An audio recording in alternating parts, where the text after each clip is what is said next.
ask unanimous consent to revise and extend my remarks. Without objection, so ordered. Thank you, Mr. Speaker. I rise in support of this legislation, and I want to compliment Mr. Mitchell from Arizona for getting this bill to the floor. We've worked on this for several years, and I am pleased that this is going to be passed today. Much has been said about the unemployment rate in this country, and I saw one other take on unemployment today where it said that low-income people below $20,000, the unemployment rate is actually 31%, which shows how devastating this recession is, and for some it's an actual depression. I would like this bill to be passed, but not just as symbolism. It is good symbolism and important symbolism, but as was mentioned by the gentleman from California, it's not a tremendous amount of money. But it's important for us to recognize that we have a serious problem in this country, and that we shouldn't be, careless about the way we think about this problem. It shouldn't make us feel necessarily good because we passed this. This is just necessary. It does remind me of a piece of legislation I introduced many years ago in the 1970s when we had rampant inflation, which I anticipate will probably come back to this country. But back then we had a 15% inflation rate, and my suggestion then in the form of legislation was to get the members' attention to understand what inflation was all about. I said we should take a pay cut at the rate of inflation. And even today we might suggest that there is a lot more inflation out there than we admit to, so maybe not only should we freeze our salaries, maybe we should be taking a pay cut so that we can do a better job, because we really can't brag about the job that we have done for the country because of the condition the country is in.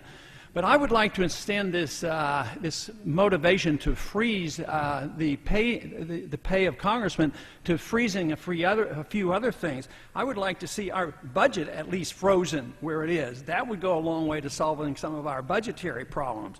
And how about freezing the debt level? Let's not raise the debt level. Instead, this next year, our national debt's going to go up about $2 trillion when you add up all that we borrow from our trust funds.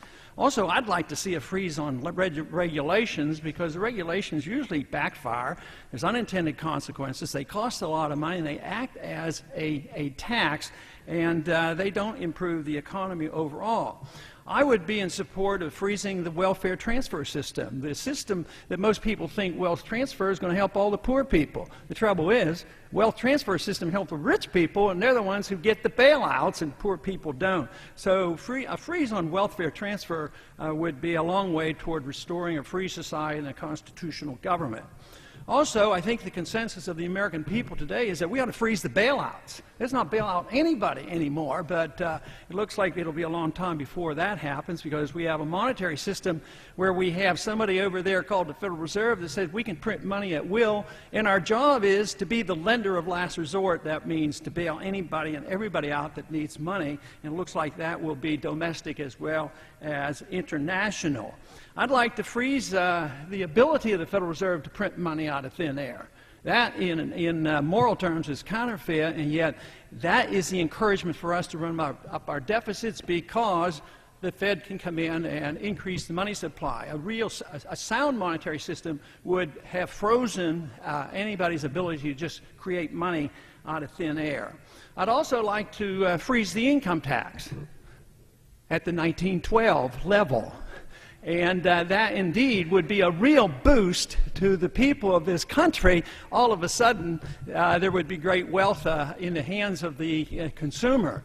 Just think if all the money that we spent on the bailouts that just tided things over, if just a portion of that had been used to get rid of the income tax, I think the money would have been better spent, because the people would have been spending the money instead of the bureaucrats and the politicians and the regulators that bail out the people who were making all the money in the first place.